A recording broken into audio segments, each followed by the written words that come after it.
సంబంధమైన సాధకము అని చెప్పబడి అట్లే ఉందా? అదే వడ శరీర సంబంధమైన సాధకము కొంచెం మట్టుకు ప్రయోజనకరము, కానీ దైవభక్తి ఇప్పటి విషయంలోను, ఇప్పటి విషయంలోను, రాబో జీవ విషయంలోను వాగ్దానంతో కూడినదైనందున అన్ని విషయములలో లాభకరమైనది అని ఇక్కడ చెప్తా ఉన్నాడు. ఇక్కడ దాని పైన చూసినట్టయితే కాంటెక్స్ట్లో మనం ఏం చూస్తూ ఉన్నాం అంటే, మొదటి నుంచి చూస్తే పెళ్లి చేసుకోవద్దు అని కొందరు అంటారని, కొన్ని ఆహారాలు తినొద్దు అని అంటారని, అలాగా కొన్ని రిస్ట్రిక్షన్స్ పెడతారని మనకు ఉన్నది. అందులో పెళ్ళి కూడా చేసుకోవద్దు అని కొందరు అంటారు, అలా ఏం లేదు అని అక్కడ చెప్పబడున్నది. ఓకేనా? అంటే మొదట 4:1 నుంచి చూస్తే అబద్ధ బోధకులు వస్తారు, డిసిప్లిన్ గురించి ఎక్కువ మాట్లాడతారు అని ఉంటుంది. మనం చద్దాం అది కూడా, ఎందుకంటే ఒకసారి మీరు చస్తే తెలుస్తుంది కదా. మొదటి వచనం నుండి, అయితే కడవడి దినములలో కొందరు అబద్ధికుల వేషధారణ వీళ్ళది. అబద్ధికులు వీళ్ళు. వేషధారణ అంటే అంత యాక్టింగ్ చేస్తుంటారు, సత్యవంతులు గారు. మోసపరచు ఆత్మయందును దయ్యముల బోధయందును లక్ష్యముంచి విశ్వాస భ్రష్టులవుదురని ఆత్మ తేటగా చెప్పుచున్నాడు. ఆ అబద్ధికులు వాత వేయబడ్డ మనసాక్షి గలవారై వివాహం ఏం చేస్తూ పెళ్లి చేసుకోవద్దని చెప్తారంట. వివాహము నిషేధించుచు సత్య విషయమైన అనుభవ జ్ఞానము గల విశ్వాసుల కృతజ్ఞత స్థితులు చెల్లించి పుచ్చుకొని నిమిత్తము దేవుడు సృష్టించిన ఆహార వస్తువులను కొన్నిటి తినుట మానవాలని, కొన్నిటిని ఆహారం అద్దినొద్దు ఇది తినొద్దు అని ఆహారాలను గురించి చెప్తా ఉంటారు అన్నమాట. దేవుడు సృజించిన ప్రతి వస్తువును మంచిది కృతజ్ఞత చెల్లించి పుచ్చుకునే ఏది నిషేధింపదగినది కాదు. ఎలాగనగా అది దేవుని వాక్యం వలన ప్రార్థనలను పవిత్రపరచబడుచున్నది. ఈ సంగతులను సహోదరులకు వివరించిన నీవు అనుసరించుచు వచ్చిన విశ్వాస సుబోధ సంబంధమైన వాక్యముల చేత పెంపరచుచు క్రీస్తునకు మంచి పరిచయం కూడా ఎందువు. అపవిత్రములైన ముసలము ముచ్చటను చాలు. మనం ఇక్కడ ఏం చూస్తా ఉన్నామంటే అది అంత చెప్పుకుంటూ వచ్చి, శరీర సంబంధమైన సాధకము కొంచెం మట్టుకే ప్రయోజనకరం, కానీ దైవభక్తి అన్ని విషయములలో ప్రయోజనకరమై ఉన్నది. ఇప్పటి జీవ విషయంలోనూ రాబో జీవ విషయంలోనూ వాగ్దానంతో కూడినదైనది కాబట్టి అన్నిటికంటే ప్రయోజనకరమైందని.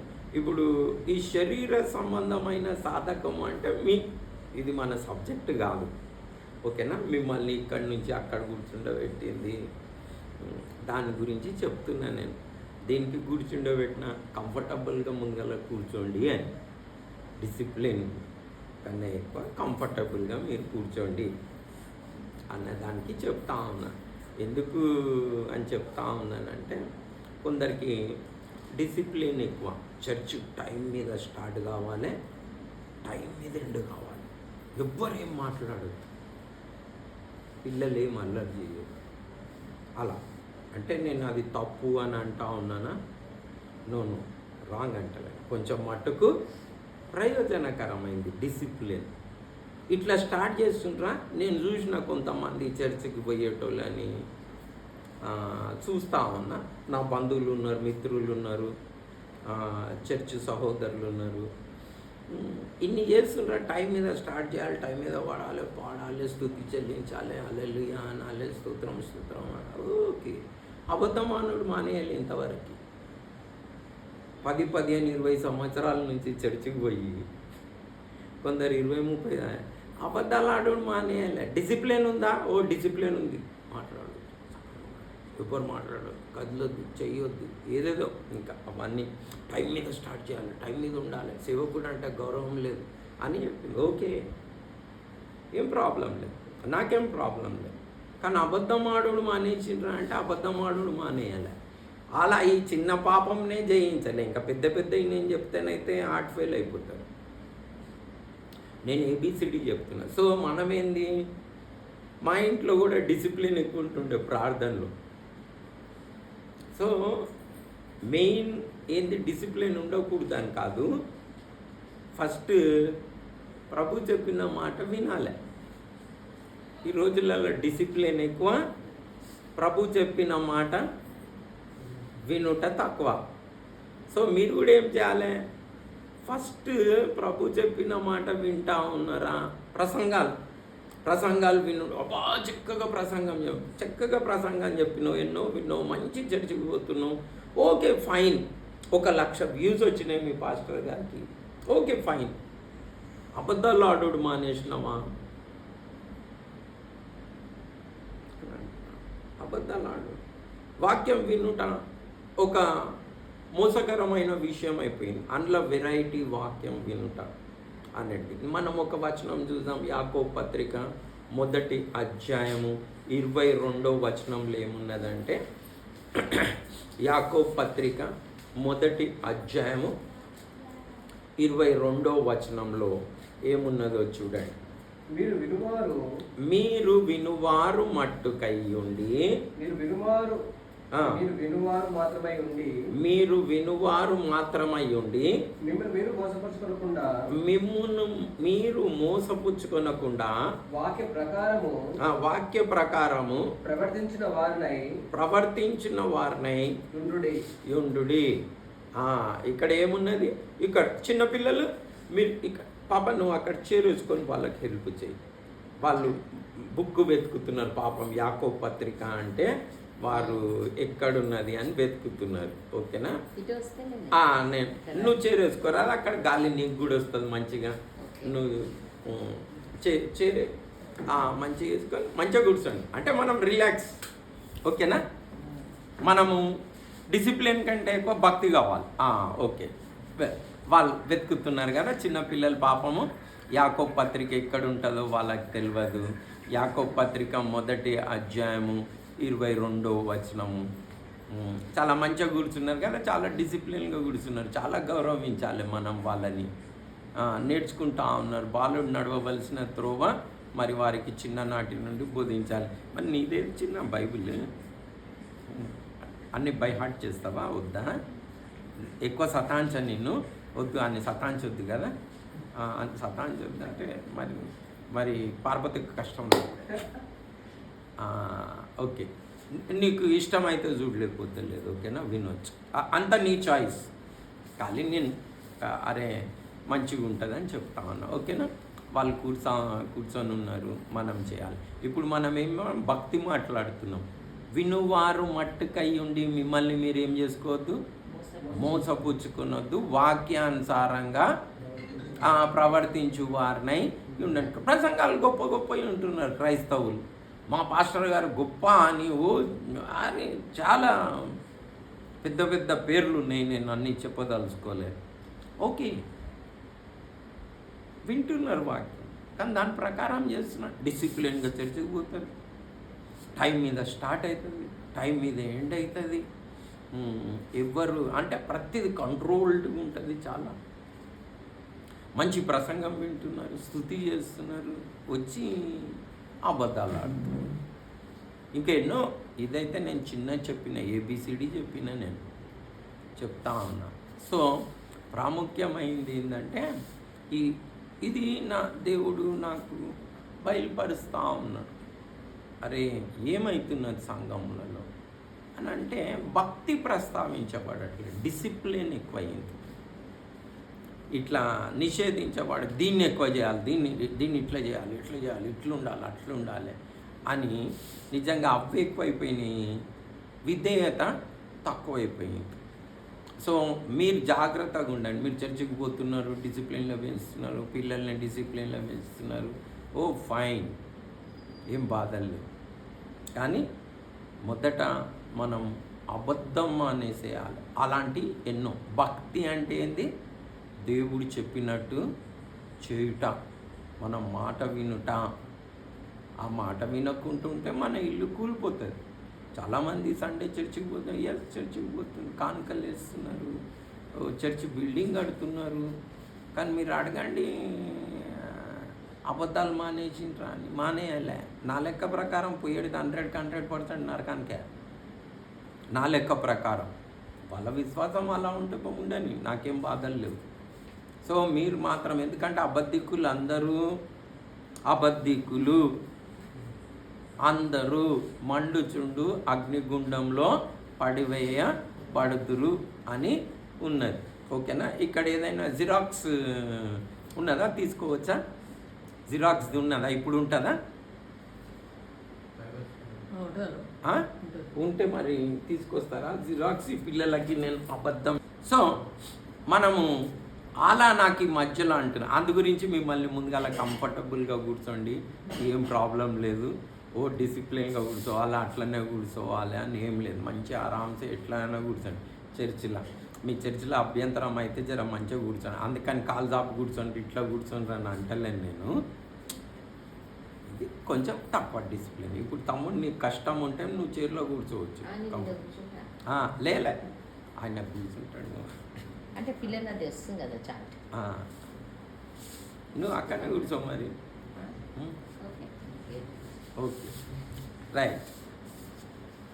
సో అందు గురించి చెప్పినా అన్నమాట. మీరు కూడా ఏమేం చేస్తున్నారు అని కాదు, అబద్ధం ఆడుడు మానేసిండ్రా, మరి బూతు మాటలు మాట్లాడు మానేసిండ్రా, వ్యర్థమైన మాటలు మాట్లాడు మానేసిండ్రా, వీటన్నిటికీ లెక్క చెప్పుకోవాలి.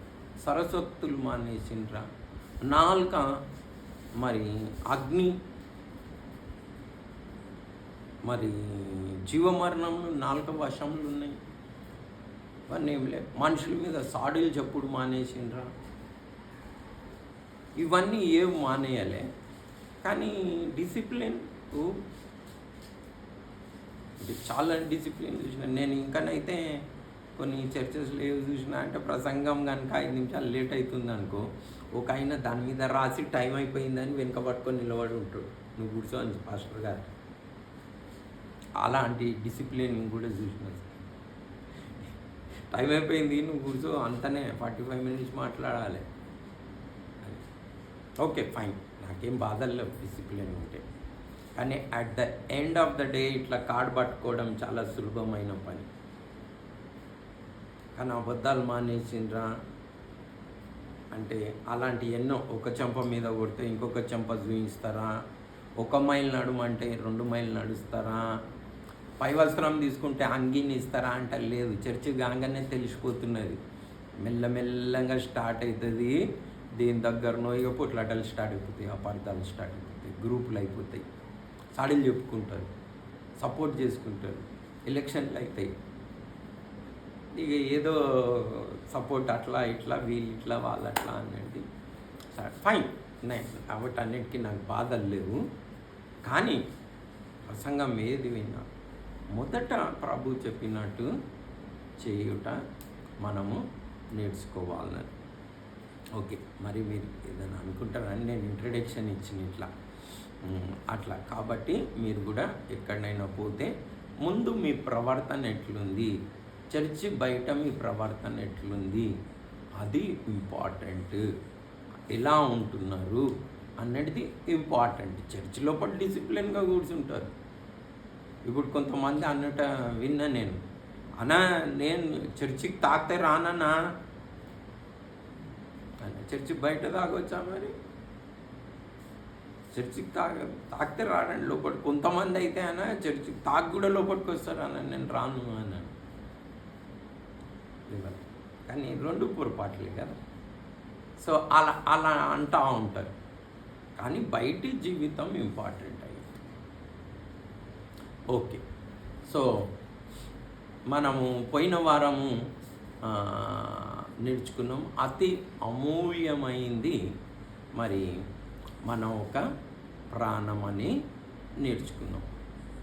ఈ ప్రాణంని కాపాడుకోవాలంటే ఇది ఎక్కడుందంటే మత్తయి సువార్త 16వ అధ్యాయము 24-25 వచనాలలో ఏముంటుందంటే, ఒకడు లోకమంతయు సంపాదించుకొని తన ప్రాణంని పోగొట్టుకుంటే తనకి ఏం ప్రయోజనం. మత్తయి సువార్త 16వ అధ్యాయము 24, 25, 26 వచనాలలో నేను చెప్పిన మాటలు ఉంటాయి. ఒకడు లోకమంతా సంపాదించుకొని తన ప్రాణంని పోగొట్టుకుంటే అతనికి ఏమి ప్రయోజనము, తన ప్రాణంకి ప్రతిగా అతను ఏమి ఇవ్వగలడు అని చెప్పాడు. దానిపైన మరి దాని ప్రాణంని పోగొట్టుకున్నవాడు, కాపాడుకోవాలనుకున్నవాడు దాన్ని పోగొట్టుకుంటాడని, దాన్ని క్రీస్తు నిమిత్తం పోగొట్టుకున్నవాడు దానిని దక్కించుకుంటాడు, కాపాడుకుంటాడు అని చూసినాం. కాబట్టి ఎవరైనా మరి నన్ను వెంబడింపగొడితే తాను ఉపేక్షించుకొని తన సిల్వను ఎత్తుకొని నన్ను వెంబడించాలని ప్రభు చెప్పిన మాటలు ఇక్కడ లూకాసు వార్తలో 9వ అధ్యాయంలో కూడా సేమ్ 23, 24, 25 అట్లా ఆ వచనాలలో మనం సేమ్ చూస్తాం. సో మనకి బేసిక్ అందు గురించి నేను ఒక విషయాన్ని ప్రస్తావిస్తున్న భారంతో, మొట్టమొదటిగా మనం ప్రభుని వెంబడించడము నేర్చుకోవాలి. ప్రభుకి ఫ్యాన్సా ఫాలోవర్సా మనం అంటే ఫాలోవర్స్గా ఉండాలి. ఫ్యాన్స్కి ఫాలోవర్స్కి తేడా ఏంది? ఫ్యాన్స్ అంటే ఏం చేస్తారు అంటే, ఇప్పుడు మనం ఉదాహరణకి కొన్ని నేను చిన్నగా ఉన్నప్పటి నుంచి చూసుకుంటూ వస్తున్నా, గాంధీజీ ఫ్యాన్స్ ఉంటారు. ఇండిపెండెన్స్ డేకి ఏం చేస్తారంటే గాంధీ దానికి ఫోటోకి పూలారగిటేస్తారు, గౌరవిస్తారు, సల్యూట్ కొడతారు, ఓకేనా, చేస్తారు, అన్నీ మంచి.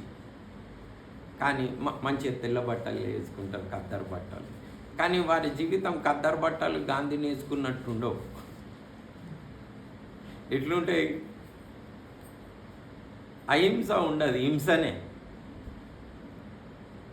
అట్లా సినిమాలో ఫ్యాన్స్ ఉంటారు. హోటల్ మన ఏమంటారు అంటే ఈ సినిమాల హీరోలకి ఫ్యాన్స్ ఉంటారు. ఏంటంటే వారు మరి చాలా ఇష్టం అంట వాళ్ళకి. మరి ఒకరికొకరు పోట్లాడుకుంటారు కూడా ఈ ఫ్యాన్స్. సో అలా ఫ్యాన్స్, కానీ ఫాలోవర్స్ కాదు వీళ్ళు. ఫ్యాన్సే, ఫాలోవర్స్ కాదు. అలాగా క్రీస్తుకు కూడా ఏమున్నారు, చాలామంది ఫ్యాన్స్ ఉన్నారు. క్రీస్తు గొప్పోడు, మా దేవుడు గొప్పోడు, గొప్ప కార్యాలు చేసిండు, అద్భుతం, పరిశుద్ధుడు, క్రీస్తు గురించి చెప్పుకోనికి. కానీ క్రీస్తుని వెంబడిస్తారా అంటే వెంబడించారు. ఫ్యాన్స్ ఉన్నారు, చాలామంది ఫ్యాన్స్ ఉన్నారు, ప్రభు అన్న వాళ్ళు. మరి ఆ ఫ్యాన్స్లా సువార్త చెప్పేటోళ్ళు వాళ్ళు కూడా ఉన్నారు. కానీ ప్రభు అంటారు, స్తుతి పాడతారు, బాగుంది, అబద్ధాలు మానేసింటారు అంటే మానేయాలి. ఫ్యాన్స్ అంతనే, ఫాలోవర్స్ కాదు, వెంబడించేవారు కాదు. క్రీస్తుకి ఫ్యాన్స్ అవసరం లేదు, ఫాలోవర్స్ అవసరం. మనం పరలోకం పోవాలంటే ఫ్యాన్స్గా ఉంటే మనం పరలోకానికి పోం. ఫాలోవర్స్గా ఉంటే మనము ఫాలో చేస్తే మనం పరలోకానికి వెళ్తాం. సో ఇక్కడ ఫాలో చేయాలంటే ఏం చెప్పిండు? ఈ ఫ్యాన్స్లో కూడా ఒక కేటగిరీ వరకు వెళ్తారు. ఏ కేటగిరీ? ప్రభు అని అంటారు. కానీ ప్రభు వారిని ఆ తీర్పు దినంన చూసి అక్రమం చేయవారులారా నా యుద్ధ నుండి వెళ్ళిపోండి అంటే వీళ్ళు అంటారు, ప్రభు మరి నీ నామంన మేము దయ్యాలను వెలువట్టలేదా, అద్భుతాలు చేయలేదా, ప్రవచించలేదా అని అంటే ప్రభు అంటాడు, అక్రమం చేయవారులారా మీరు నా యుద్ధ నుండి వెళ్ళిపోండి. ప్రభు అన్నారు, స్తుతి చెల్లించిండ్రు, పాటలు పాడిండ్రు, జబర్దస్త్. కానీ ప్రభు చెప్పినట్టు చేయలే, ప్రభుని వెంబడించలే. ఇవన్నీ సులభమైన పని. పాటలు రాసుడు, పాటలు కంపోజ్ చేసుడు, పాటలు పాడుడు, పాటల మీద నాట్యమాడుడు. ఇది చెప్తా ఉన్నా, ఇవి మంచిగా చేయవచ్చు. కానీ ఒక్క చెంప మీద కొడితే రెండో చెంప చూపించేది ఏమైనా ఉందా అని అంటే చాలా మట్టుకు లేదు. ఎవరైనా చేస్తే బేష్. కోపం మానేసిండ్రా, మానేయాలి. దేవుని కోపం నరుని కోపము దేవుని నీతి నెరవేర్చదు కదా. కాపాడుట కోపపడుటకు నిదానించాలని ఉన్నది, నిదానించాలి. స్వార్థం పోయిందా, ఇలాంటివి పోలే. సో మనం ఫ్యాన్స్ కాదు, ఫాలోవర్స్ కావాలి. ఫాలో కావాలంటే కండిషన్ ఏం చెప్పిండు? తనను తాను ఉపేక్షించుకొని తన సిల్వను ఎత్తుకొని నన్ను వెంబడించాలి అన్నాడు. ఎందుకు ఆయననే వెంబడించాలి యేసుక్రీస్తు ప్రభుని అంటే, ఆయన తండ్రి యొద్దకు పోవుటకు ఆయననే మార్గము, ఆయననే జీవము, ఆయననే సత్యం. ఆయన ద్వారా తప్ప మనం తండ్రి యొద్దకి పోలేం. సో యేసుక్రీస్తు ప్రభునే మనం ఏం చేయాలి? వెంబడించాలి. వెంబడించాలంటే ఫస్ట్ ఏం చేసుకోవాలి? ఉపేక్షించుకోవాలి అని చెప్పాడు. రెండోది ఏం చేయాలని చెప్పాడు?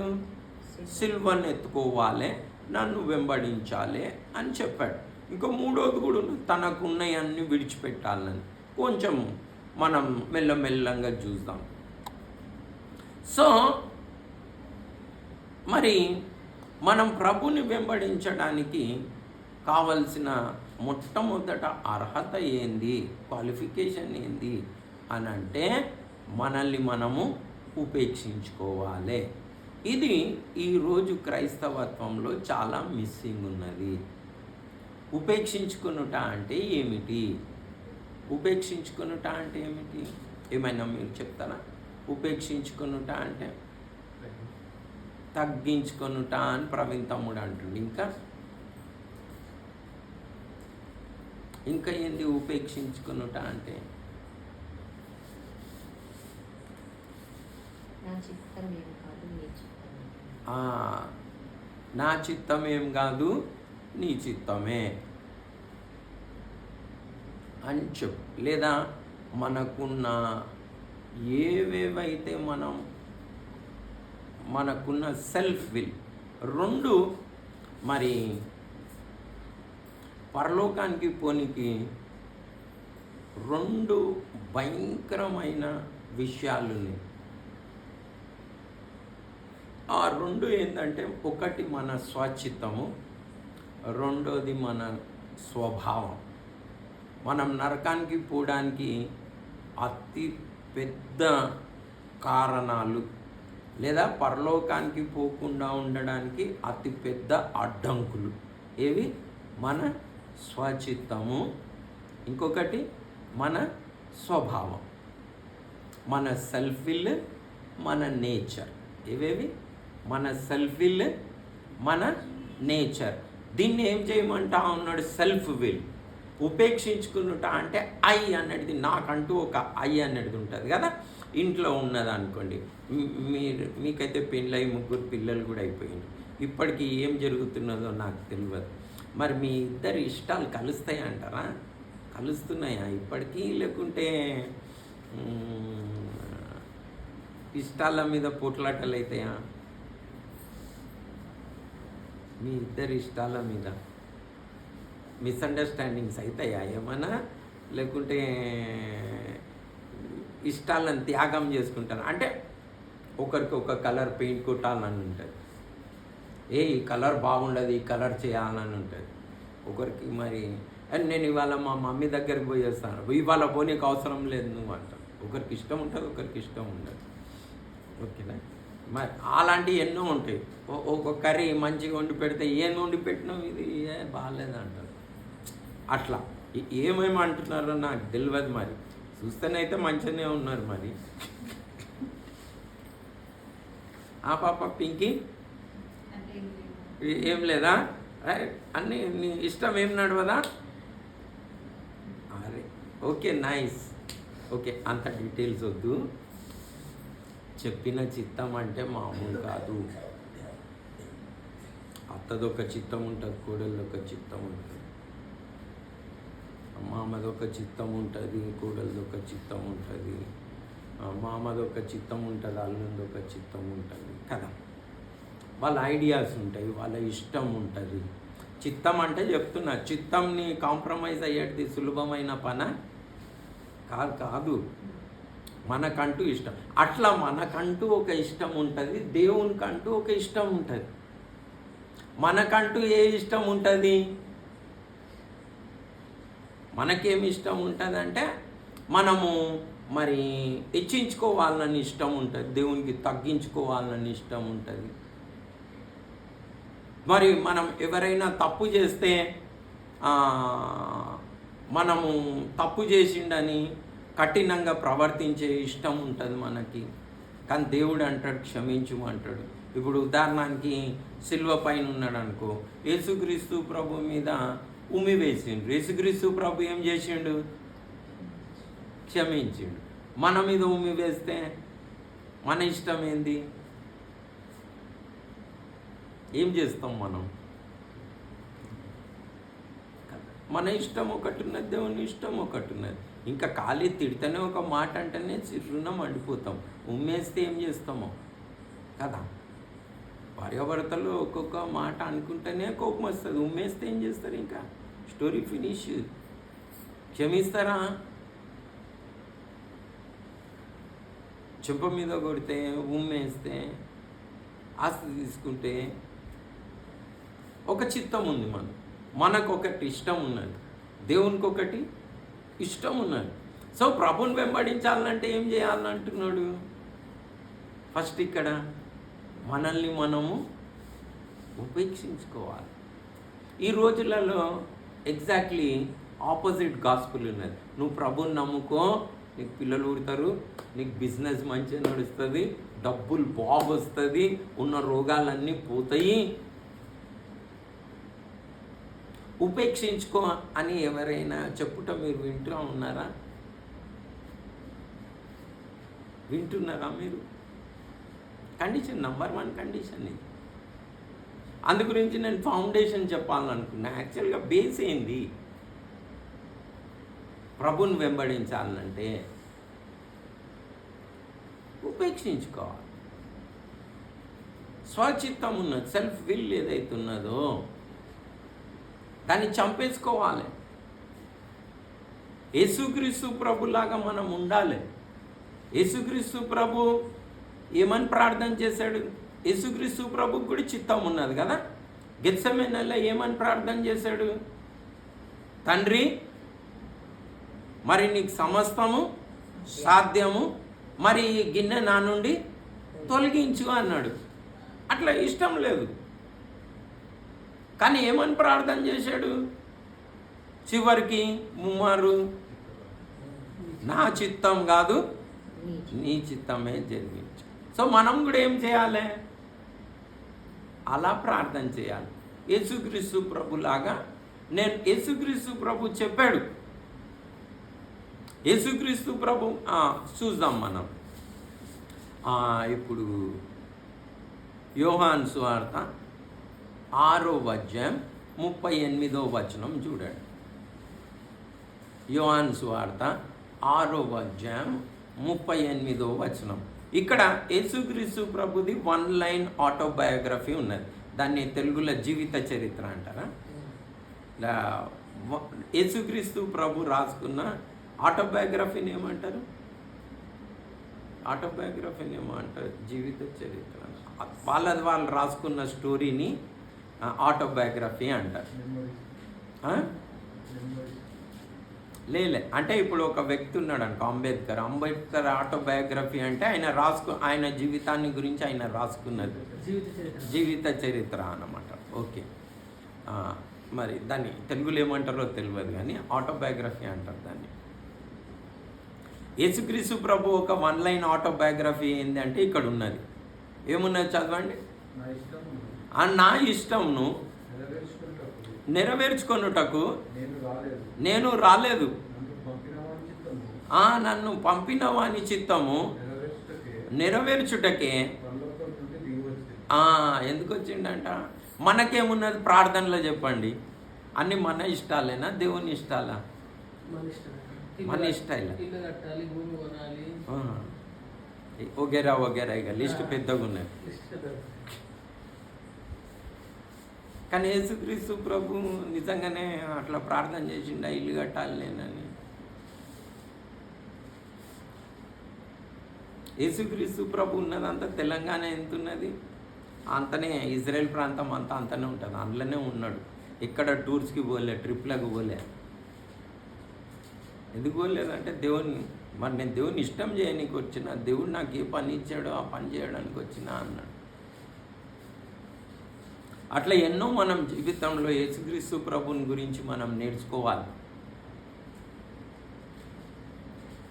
మరి మన చిత్తాన్ని మనం ఏం చేయాలనంట, ఉపేక్షించుకోవాలి. సెల్ఫ్ విల్ అతి పెద్ద అడ్డంకు పరలోకానికి పోనీకి ఏంటంటే మన సెల్ఫ్ విల్, మన ఈగో, మన స్వచిత్తము, మన ఈగో. నేను, నన్నంటవా నువ్వు అని అంటారు చూడండి. ఈగో, మన ఈగో ఏదైతున్నదో, మన సెల్ఫ్ విల్ ఏదైతున్నదో, మన స్వభావం ఏదైతున్నదో అది అన్నిటికంటే పెద్ద అడ్డంకు ఎవరిని వెంబడించడానికి, యేసుక్రీస్తు ప్రభుని వెంబడించడానికి. ఎందుకు వెంబడించడానికి? పరలోకం పోవాలంటే యేసుక్రీస్తు ప్రభునే వెంబడించాలి, ఇంకెవరిని వెంబడిస్తే పోలేం మనం. సో మన సెల్ఫ్ విల్ని సాక్రిఫైస్ చేయాలి, ఉపేక్షించుకోవాలి అని అంటే. ఇప్పుడు నేను మీకు చెప్తా, సెల్ఫ్ విల్ని గురించి చెప్తా. మనం సెల్ఫ్ విల్ని ఉపేక్షించుకుంటే మీకు అనుకోవచ్చు, మీరు అరే అన్న సెల్ఫ్ విల్ పోయిన తర్వాత ఇంకేమున్నది అని అనొచ్చు. కానీ నంబర్ 1 కండిషన్ అది ఉన్నది. చెప్పినా అడ్డంకు పరలోకానికి పోనీకి ఏంది? మన సెల్ఫ్ విల్, మన స్వచిత్తము, మన స్వభావము. ఓకే, సో మనము మరి ఇప్పుడు నేను మీతో షేర్ చేసుకుంటా స్వచిత్తం అంటే ఎలా ఉంటుంది అని. నేను మీకు అది అది అర్థం చేపించడానికి నేనేం చేస్తానంటే, మరి వాళ్ళకి తెచ్చిండ్రా ఏమన్నా అబద్ధం ఉందా? ఈ సింహం ఉన్నది చూడండి. సింహము మరి అడవిలా తనకి ఇష్టానుసారంగా బతుకుతే 10 సంవత్సరాలు మాత్రం బతుకుతుంది. ఏం చెప్పినా సింహము తన ఇష్టానుసారంగా అడవిలో బ్రతికితే 10 సంవత్సరాలు బ్రతుకుతుంది. అదే సఫారీ. సఫారీ అంటే ఏంది? దానికి ఇష్టం వచ్చినట్టే వదిలేస్తారు, కానీ మనిషి కంట్రోల్ చేస్తుంటాడు. దాన్ని కంట్రోల్ చేస్తే సఫారీలో కానీ జూలో కానీ 20 నుంచి 25 సంవత్సరాలు బ్రతుకుతుంది. తన ఇష్టానుసారంగా బతుకుతే ఎన్ని దినాలు బతుకుతుంది? 10 సంవత్సరాలు. మనిషి కంట్రోల్ చేసి సఫారీలో పెంచితే ఎన్ని సంవత్సరాలు బతుకుతుంది? 20 నుండి. సేమ్ టైగర్ కూడా. ఎందుకు తెలుసా? ఈ ఈగో, ఈ అన్నది స్వచిత్తం అన్నది నెరవేర్చుకోవడానికి ఏం చేస్తుంది అంటే దాని టెరిటరీని కాపాడుకోవడానికి వేరే సింహాలను గిట్ట రాని దానికి రూల్ చేయాలని చాలా ఇష్టం. ఏ జంతువుకైనా దాని టెరిటరీ ఉంటుంది. దాన్ని కాపాడుకోవడానికి ఏం చేస్తుందంటే ఇతరుల సింహాలతోటి జీవితం అంతా పోరాడుతుంటుంది. పోరాడుట్లు ఏమవుతుందంటే దాని పండ్లు ఇసిపోతాయి, గోర్లు ఇసిపోతాయి, గాయాలు అవుతుంది. 20-25 సంవత్సరాలు బ్రతికే దాని ప్రాణంని మరి 10 సంవత్సరాలనే అది కూడా అన్నీ ఊడిపోయి చచ్చిపోతాయి. యావరేజ్ నేను చెప్పేది యావరేజ్. ఏది? టైగర్ అంటారు కదా, నేను టైగర్ని అని, నేను లయన్ని అని అంటారు కదా. ఓ లయన్ లాగా బతకాలని అనుకుంటారు. లయనే ఎట్లా బతుకుతుంది? అట్లా బతుకు. కానీ అదే సఫారీలో బ్రతికింది అనుకోండి, మనిషి కంట్రోల్లో బ్రతికింది అనుకోండి, దానికి చక్కటి ఆహారం పెడతారు, కావాల్సింది మరి మంచి డాక్టర్ ఉంటాడు. అది ఇట్లా పాడు చేసుకోకుండా, తన జీవితంని పాడు చేసుకోకుండా, తన ఆరోగ్యాన్ని పాడు చేసుకోకుండా దాన్ని కాపాడుతూ ఉంటారు. ఫ్రీగానే వదులుతారు. దాని పెళ్ళి కూడా చేస్తారు, పిల్లలు కూడా పుడితే అన్నీ న్యాచురల్గా ఏవైతే అడవిలో జరుగుతాయో అన్నీ కూడా సఫారీలో జరుగుతాయి. కానీ చాలా సుఖంగా అవ్వదు. దాని నేచర్ అదే. దాని హంటింగ్ స్కిల్స్ అవన్నీ కూడా అట్లనే పెడతారు చాలా మటుకు.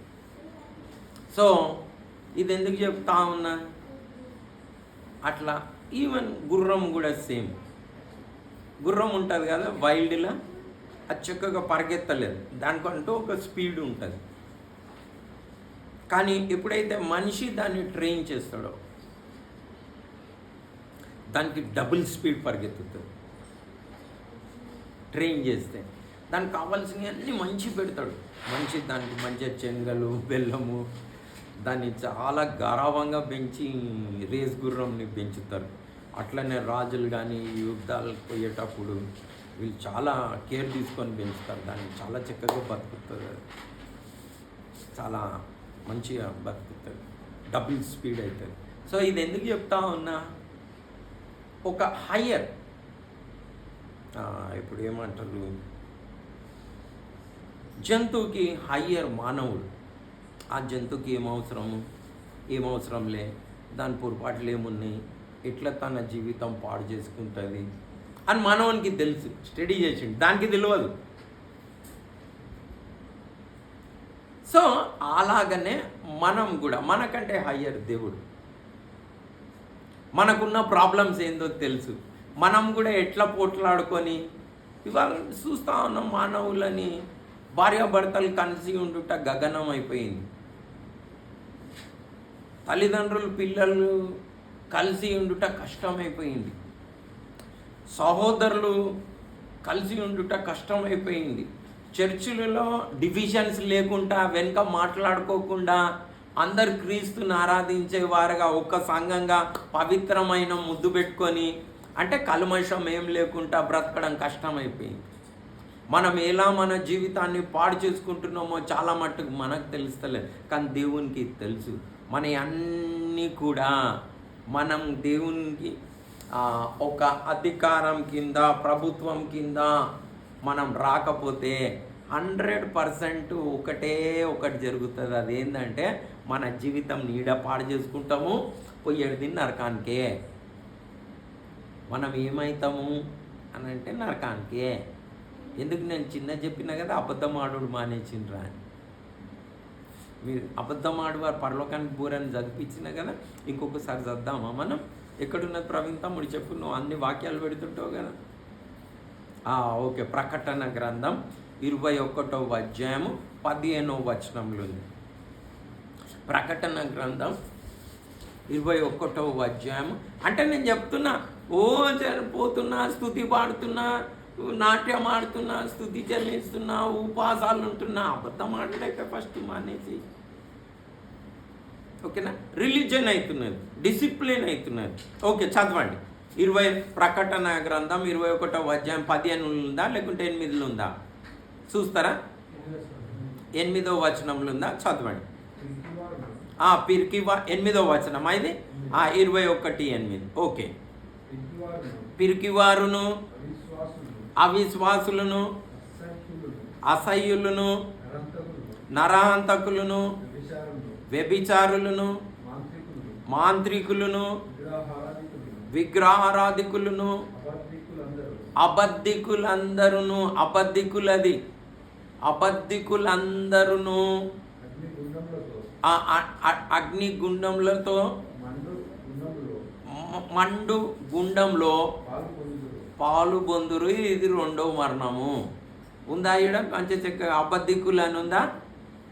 మనం ఎవరము? ఏడికి పోతాము? ఏం నడవదు ఆడ.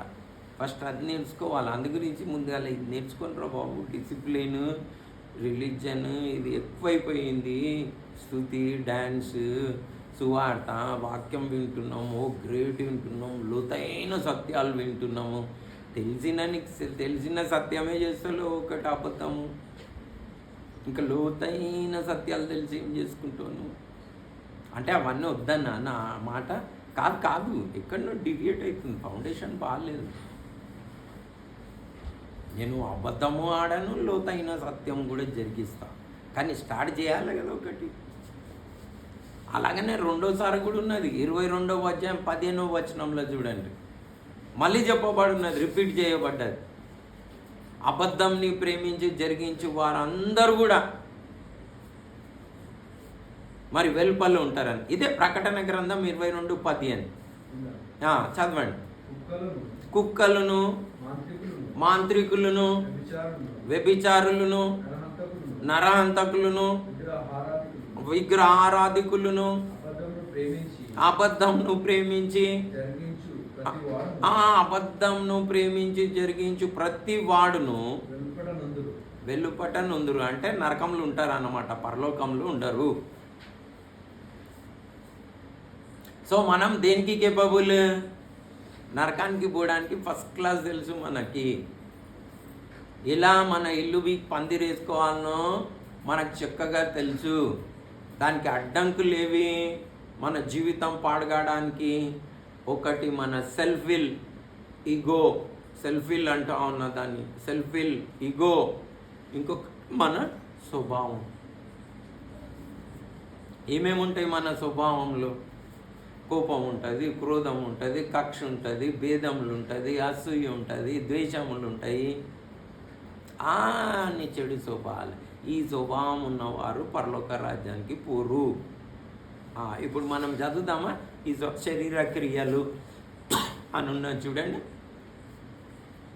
గలతీలకు రాసిన పత్రిక 5వ అధ్యాయము 19వ వచనం నుండి, ఇట్టి క్రియలు చేయువారు దేవుని రాజ్యంని స్వతంత్రించుకున్నారు. చూడండి, చదవండి. శరీర కార్యము స్పష్టమైనవి, అవేవనగా జారత్వము, అపవిత్రత, కామతత్వము, విగ్రహారాధన, విచారము, ద్వేషములు, కలహము, మత్సరములు, క్రోధములు, కక్షలు, భేదములు, విమతములు, అసూయలు, మద్దతలు, అల్లరితో కూడిన ఆటపాటలు మొదలైనవి. చదవండి. వీటిని గురించి నేను మునుపు చెప్పిన ప్రకారం ఇట్టి వాటిని చేయువారు దేవుని రాజ్యము స్వతంత్రించుకొనరని మీతో స్పష్టంగా చెప్తున్నారు. చేయరు. ఇవన్నీ ఉన్నాయా? ఉన్నాయి. స్వతంత్రించుకుంటారా? స్వతంత్రించుకున్నారు. అంతే, ఇంకా ఏం లేదు దాంట్లో. లోతైనవి తెలుసుకొని లోతైనవి చెప్పి చేసేటిది ఏం లేదు నా లెక్క ప్రకారం. పోరు అని ఉన్నది. ఇంకేంది ఆ స్వభావం ఉంటే ముందుగాల దాన్ని ట్యాకిల్ చేయాలి. దాన్ని ముందుగాల ట్యాకిల్ చేయాలి మనం. అది అక్కడ ప్రాబ్లం. సో మీరు జాగ్రత్తగా ఉండండి. సో ఇప్పుడు మనం ఏం చేసుకుంటున్నాము? మన సెల్ఫ్ విల్, ఈగో, స్వచిత్తము, మరి స్వభావం రెండు అడ్డం వస్తూ ఉన్నాయి. వచ్చి ఏం చేస్తూ ఉన్నాయి? మన జీవితంని పాడు చేస్తూ ఉన్నాయి. ఇవి రెండింటిని బాగు చేయాలంటే ఎవరు చేస్తారు? యేసుక్రీస్తు ప్రభువే చేస్తాడు. ఇప్పుడు నేను స్వచిత్తం చేసుకున్న స్టోరీ యేసుక్రీస్తు ప్రభు ఒకటి చెప్పిండు. అది చెప్పి మనం ప్రార్థన చేసుకుందాం, ఓకేనా? ఈ స్వచిత్తం జరిగించుకున్న ఒక స్టోరీ, ఒక కథ యేసుక్రీస్తు ప్రభు చెప్పిండు. ఇది తప్పిపోయిన కుమారుని కథ. ఈ తప్పిపోయిన కుమారుడు ఏం చేసిండు? తండ్రి దగ్గర ఉండడానికి ఇష్టపడలే. ఎందుకు ఇష్టపడలే? తాగడానికి, తిరగడానికి, వ్యభిచారం చేయడానికి తండ్రి ఇంట్లో కుదరదు. ఇది ఒక జీవితమా? జీవించడానికి నేనేమి ఇష్టపడతలేను, నాకు రావాల్సిన ఆస్తి నాకు ఇచ్చేయమని అడిగిండు. అడిగితే తండ్రి ఏం చేసిండు? ఇచ్చిండు. పోయి ఈయన దూరదేశం పోయి ఏం చేసిండు? ఈయన ఇష్టానుసారంగా బ్రతికిండు. అంటే ఎట్లా బ్రతికిండు అని ఉన్నది? తాక్కుంటా, తినుకుంటా, వ్యభిచారం చేసుకుంటా, ఫ్రెండ్స్తో మరి మంచిగా అయాయిష్ చేసుకుంటా బతికిండు. ఉన్న డబ్బులన్నీ అయిపోయినాయి, కరువు వచ్చింది, ఉద్యోగం అంటే మళ్ళీ ఏమి దొరకలే ఆయనకి. దొరికిన ఒక ఉద్యోగం అయిన క్వాలిఫికేషన్కి ఆ పరిస్థితులకి పందులు మేపే ఉద్యోగం దొరికింది. అందులో అది కూడా కడుపు నిండుతలేదు. అప్పుడు ఏమొచ్చింది నాకు, అరే నా ఇష్టానుసారంగా బతికి ఉన్నది. ఆయనకి బుద్ధి వచ్చినప్పుడు అని ఉన్నది. ఏమున్నది? అతనికి బుద్ధి వచ్చింది. ఏంది? అరే నా ఇష్టానుసారంగా బ్రతికి నా లైఫ్నంతా పాడు చేసుకున్నా. మా తండ్రి ఇంట్లో పనివారు ఎంత మంచిగా ఉంటారు, హాయిగా ఉంటారు, ఎంత చక్కగా భోంచేసి ఎంత బాగుంటారు. నేనేంది ఇక్కడ పరాయి దేశంలో బాగుంటుందని ఎంజాయ్ చేసుకొని నా బ్రతుకు జీవితం పాడైపోయింది. ఇక్కడేంది నేను పందులను మేపుతున్నా, నెమ్మది లేదు, సమాధానం లేదు, సంతోషం లేదు, నాకు తినడానికి ఆహారం కూడా లేదు అని ఏమనుకున్నాడు? వద్దు, నా ఇష్టం వద్దు. ఏం చేస్తా? నా తండ్రి దగ్గరికి పోతా, నా తండ్రికి చెప్తా, మరి నీకు విరోధంగా, పరలోకానికి విరోధంగా నేను పాపం చేసిన, కొడుకుని అనిపించుకోవడానికి యోగ్యుని కాదు, పనివానిగానైనా నన్ను పెట్టుకో. కొడుకుకి పనివానికి తేడా ఏంది? కొడుకుకి పనివానికి తేడా ఏంది? కొడుకు అంటే స్వేచ్ఛగా ఉంటాడు. ఇంకా పనివాడు అంటే దాసులాగా చెప్పింది చేయాలి, కూర్చోవాలంటే కూర్చోాలి, అట్లా ఉంటుంది. బండి ఇయ్యరా నీకు, నడుచుకుంటూ పోయి తీసుకురా అంటే కొడుకుకి కొట్లాడి తీసుకుంటాడు. బండి కావాలన్నాడు, పోయి యాక్సిడెంట్ కూడా చేసుకుంటాడు. అందులో ఏం లేదు, లైసెన్స్ లేకుంటే కూడా. కొడుకుకి పని. ఇప్పుడు ఏమంటున్నాడు? ముందుగా ఏం మాట్లాడిండు? కొడుకుని నేను, నా ఆస్తి నాకు ఈ రైట్స్. ఇప్పుడు ఏం మాట్లాడుతున్నాడు? కొడుకుని అనిపించుకోవడానికి యోగ్యుడు పోయింది నాకు. ఇప్పుడు ఏం చేస్తా? పనివానిగా పెట్టుకో, నీ మాట వింటా, పని వాళ్ళే ఎంత చక్కగా ఉన్నారు అని ఆ మైండ్కి రావాలి. వచ్చుటే ఉపేక్షించుకోండి, దాన్నే మారు మనసు అనవచ్చు. ఫస్ట్ అది కావాలి. ఇన్ని దినాలు నా జీవితం కూడా నేను 30 సంవత్సరాల క్రైస్తవుని, నేను నిష్టగా ఇవన్నీ చేసిన. ఏవి? డిసిప్లిన్, చర్చికి పోవుడు, చర్చికి వచ్చుడు, పాటలు పాడుడు, ఇన్స్ట్రుమెంట్ వాయించుడు, పాస్టర్లకు హెల్ప్ చేసుడు, వాము అన్నీ చేసినాం 30 సంవత్సరాలు. కానీ ఏం చేయము? మాట వినం. కానీ నిజంగా 30 ఏట నేను మారు మనసు పొందిన. పుట్టింది క్రైస్తవ కుటుంబంలోనే, 4వ తరం మాది క్రైస్తవత్వం.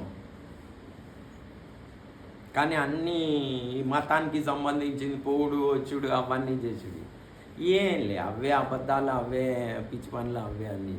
కానీ మారు మనసు పొంది, ప్రభా నా జీవితం అంతా పాడు చేసుకున్నాను. నేను మారు మనసు పొంది ఒకటే అనుకోను, ప్రభా నేను తప్పిపోయిన కుమారుని. ఎగ్జాక్ట్లీ అట్లనే ఫిట్ అయింది నా జీవితం. నేను ఇక నీ మాట వింటా అని మరి నేను దేవునికి నా జీవితంని సమర్పించుకున్నా. మళ్ళీ దేవుడు నా జీవితాన్ని చెక్కపరిచిండు. ఇప్పుడు నాకు ప్రభుని వెంబడించి నా చిత్తం కాకుండా ప్రభు చిత్తానికి నేను లోబడి, మీకు అందరికీ తెలుసు నిష్ప్రయోజకరమైన దాసుని అని నాకు ఈ వెబ్సైట్లు ఇది పెట్టుకొని మన ప్రశాంత్ బాబు క్రియేట్ చేసి పెడతాడు ఇవన్నీ. ఓకేనా? అది పెడితే నైనా అవి ఇవి ఫోటో తీయమంటే ఇంతవరకు తీస్తలేడు. ఆ ఫోటో వేరే వాళ్ళు కూడా కాపీ చేసుకొని వాళ్ళు కూడా పెట్టుకుంటున్నారు. అంటే నాకు ఇష్టం లేదు. ఓకేనా? నేనేం పని పెట్టుకున్నా? నిష్ప్రయోజకరమైన దాసుని. అంటే డిమాండ్లు ఏమీ లేవు, మీ ఇష్టమే ప్రభా, నువ్వు చెప్పినట్టు జీవిస్తా. మస్తు చూస్తావు నన్ను అని నిజంగా దేవునికి నా జీవితం సమర్పించుకొని ఇప్పటి వరకు కూడా సేమ్ దేవుడు నన్ను మంచిగా పెట్టింది. ఆనందంగా, సంతోషంగా, సమాధానంగా, సమృద్ధిగా మంచిగా ఉన్నా. ఏం తక్కువ చేయాలి దేవుడు. మా ఇంట్లో ఈ రోజుకి కూడా ఏమైనా అపార్థాలు జరిగితే, పెళ్ళైన కొత్తలో కూడా సేమ్ చెప్పిన, మా కుటుంబంలో కూడా నేను మారు మనసు పొందిన తర్వాత సేమ్ చెప్పిన, నువ్వు కరెక్ట్ కాదు, నేను కరెక్ట్ కాదు, దేవుడు కరెక్ట్, యేసుక్రీస్తు ప్రభు కరెక్ట్, యేసుక్రీస్తు ప్రభు చెప్పినట్టు చేయాలి. అంతనే. నీ ఆర్గ్యుమెంట్ నడవది, నా ఆర్గ్యుమెంట్ నడవది. ఇప్పటికీ మా గురు, మా బోధకుడు, మా ప్రభు యేసుక్రీస్తు ప్రభే. ఇష్టాలు మనవి నడవ. దేవుడు ఏం చెప్పిండో అది చెయ్యాలి. క్షమించమంటే క్షమించాలి, కనికరించమంటే కనికరించాలి, దయ చూయించమంటే దయ చూయించాలి. ప్రేమించాలంటే ఏం చేయాలి? ప్రవీణ్, ప్రేమించాలి. భార్యలైన వారిని ఏం చేయాలి? ప్రేమించాలి. ప్రేమించాలంటే ఏం చేయాలి? బిర్యానీ చేసేయాలనా, ఇప్పియాలనా, ఏం చేయాలి? ప్రేమించాలంటే త్వరగా కోప్పడకూడదు, అమర్యాదగా మాట్లాడకూడదు, డంబంగా ప్రవర్తించకూడదు, సప్రయోజనము విచారించకూడదు, అన్నిటినీ ఓడ్చుకోవాలి. అంటే ఒక దినం రసం చేస్తారు, ఒక దినం మటన్ చేస్తారు. ఏంది రసమే చేసినావు అనాలా? లేదు, ఏం చేసి పెట్టినరో దానికి థ్యాంక్ యూ చెప్పాలి. అమ్మ మీరేం చేయాలి? భర్తకు లోబడాలి. ఏం చేయాలి? లోబడాలి. ఏమైనా చేయాలి, లోబడాలి. చూడండి, అట్లనే ఉందా బైబిల్లో? చూడండి ఒకసారి చదవండి, అయితే చదవండి. ఇప్పుడు ఎఫెసీలకు రాసిన పత్రిక 5వ అధ్యాయంలో 18వ వచనమా 21 ఎక్కడి నుంచి ఉన్నదో చూడండి. 20 భార్యలైన వారు చదవండి. అటువలే పురుషులు కూడా తమ సొంత శరీరం వలె తమ భార్యను ప్రేమించదు. తన భార్యను ప్రేమించువాడు తను తాను ప్రేమించుకుంటున్నాడు. తన శరీరం లేదు, భార్యలైన వారు అంటే పైన ఉంటుంది, 25కి పైన ఉంటుంది. ఉన్నదా? 22లు ఉంటుంది. చూడు, ఓకే. స్త్రీలారా ఎవరికి వల్లే? చెల్లమ్మ మీరు చదవండి జర ఒకసారి. 5వ అధ్యాయం 22వ వచనం. ఎఫెసీ 5:22. స్త్రీలారా అంటే మీరే. ఎవరికి వల్లే? ప్రభువుకి వల్లే అంట. అమ్మ, ప్రభువుకి వల్లే ఏం చేయాలంట? మీ స్వపురుషులకి లోబడి ఉండు అంట. ఎట్లా ఎట్లా ఎట్లా లోబడ? మీరు ప్రార్థన ఎట్లా చేస్తారు ప్రభుకి? అట్లా ఏమైనా అడిగితే అట్లా చేయాలంట. ఎవరికి వాళ్ళే లోబడి ఉండాలంట? ప్రభువునకు వాళ్ళే. కానీ ఒక ఈగో అడ్డం వస్తుంది కదా, నేనేంది లోబడడం ఏంది అన్నాడు. No, wrong. ఎందుకు చెప్తా ఉన్నా నేను ఇవి బేసిక్స్? మంచి మీ కుటుంబం బాగుండాలంటే దేవుడు కరెక్ట్, ప్రభు కరెక్ట్, మీరు ప్రేమించాలి. అట్లనే ఉందా 25వ వచనంలో చూడండి. అటువలే పురుషులారా మీరేం చేయాలి? మీ భార్యలను ప్రేమించాలి. ప్రేమించాలంటే ఏం చెప్పినా? త్వరగా కోపడకూడదు, అమర్యాదగా మాట్లాడకూడదు, సప్రయోజనం విచారించకూడదు, అన్నిటినీ ఓడ్చుకోవాలి, అన్నిటినీ తాలుకోవాలి, అన్నిటినీ నిరీక్షించాలి. ఏమైనా చేస్తే కస్సురు బుస్సురు అనొద్దు. కస్సురు బుస్సురు అంటే దేవునికి ఇష్టంలే. మీరు చర్చికి చచ్చినంత వరకు పోయినా పొయ్యేది నరకానికే. ప్రేమించకుండా, మీరు లోబడకుండా, ఉపాసం ఉన్నా ప్రార్థన చేసినా అంటే పొయ్యేది నరకానికే. నా లెక్క ప్రకారం ప్రవర్తన ద్వారానే రాబట్టుకోవచ్చు. స్వచిత్తం ఉంటుంది. ఇప్పటికి పుట్లాటైతుంది మా ఇంట్లో, అదే రూల్. సో ఎప్పుడైతే మనం ప్రభుకి లోబడతామో ఏం చేస్తాడు ప్రభు? మనం భయపడతాం లోబడని. కానీ తప్పిపోయిన కుమారుడు ఏం చేసిండు? కొడుకు నుంచి ఏ స్థాయికి దిగిండు? జీవితం పాడు చేసుకొని దాసుని. నీ ఇష్టం వచ్చినట్టు చేస్తా, నేనేం ఇక మీదట నో రూల్స్, నువ్వేం చెప్తావో అది చేస్తా. వెంటనే ఏం స్టార్ట్ అయ్యింది? ఆ మాట అనగానే ఏం స్టార్ట్ అయ్యింది? ఆశీర్వాదం స్టార్ట్ అయిపోయింది. ఏం చేసిండు? బంగారు ఉంగరం తొడిగించిండు, ప్రశస్త వస్త్రములు తొడిగించిండు, కాళ్ళకు జోళ్ళు ఇచ్చిండు, విందు చేసిండు. ఎప్పుడు చేసిండు? సరెండర్. సరెండర్. డిమాండ్స్ కావు, సరెండర్. మనం ఏమైనా తప్పిపోయిన కుమారుని కన్నా బెటర్ కేసెసా? కాదు. మనం అనుకో దొంగతనం వ్యభిచారం చేయలేదని. కాబట్టి ఉపేక్షించుకున్నాం అనుకో, అక్కడి నుండి మన పరలోక యాత్ర స్టార్ట్ అయిపోతుంది. నువ్వు బస్సులో కూర్చున్నట్టే, దిగిపోకపోతే ఖచ్చితంగా వెళ్ళిపోతావు పరలోకానికి. ట్రైన్లో ప్లేన్లో కూర్చున్నట్టే ప్రభు. సో మనం కండిషన్ ఏం నేర్చుకోవాలంటే ఫస్ట్ ఉపేక్షించుకోవడం నేర్చుకోవాలి. అది మనకి అతిపెద్ద పొరపాటు అవుతుంది. చాలామంది ప్రార్థనలు వారు డిమాండ్ చేసేస్తున్నారు, కావాలి అని. అది ఎట్లున్నదంటే ఒక దేవుని సేవకుడు చెప్పాడు, ఆ వైట్ షీట్ మీద అన్ని లిస్టుల పేరు అన్నీ రాసేసి మన అవసరతలు, ప్రభువా నేను సైన్ పెట్టినా నువ్వు సైన్ పెట్టు అన్నట్టున్నది. కానీ మనం అట్లా చేయవద్దు. ఏం చేయాలి? వైట్ పేపర్ తీసుకొని, ప్రభువా నేను సైన్ పెట్టేసిన, నువ్వేం రాస్తావో రాయి, నేను అది చేస్తా అన్నాను. జీవితం చాలా చక్కగా ఉంటా. ఉపేక్షించుకుంటా అంటే అది దేవుడు మంచిగా చూడడం. నేనైతే అలా చేసిన, దేవుడైతే నన్ను మంచిగా చూసుకున్నాండి. నేను దానికి సాక్షిని.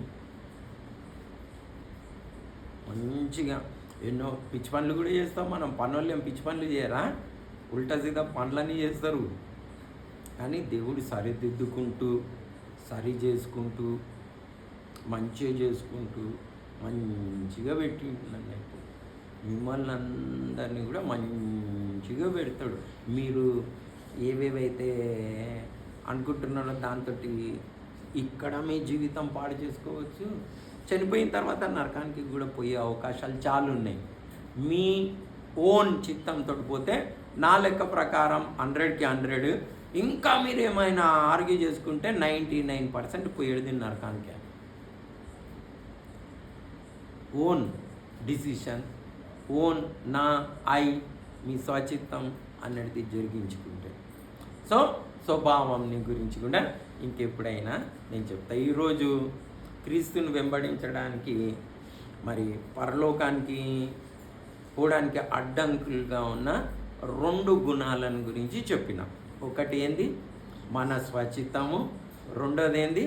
మన స్వభావం. ఇవి 2 భయంకరమైనవి. మన జీవితాన్ని పాడు చేస్తాయి, మనల్ని నరకానికి తీసుకుపోతాయి. మన ఇంటిని, మన జీవితాన్ని నరకం చేసి కూర్చుంటాయి. ఒక్క దయ్యంని వెలగొట్టాలని చూస్తే 7 దయ్యాలు వచ్చి కూర్చుంటాయి. ఇది మన ట్రై.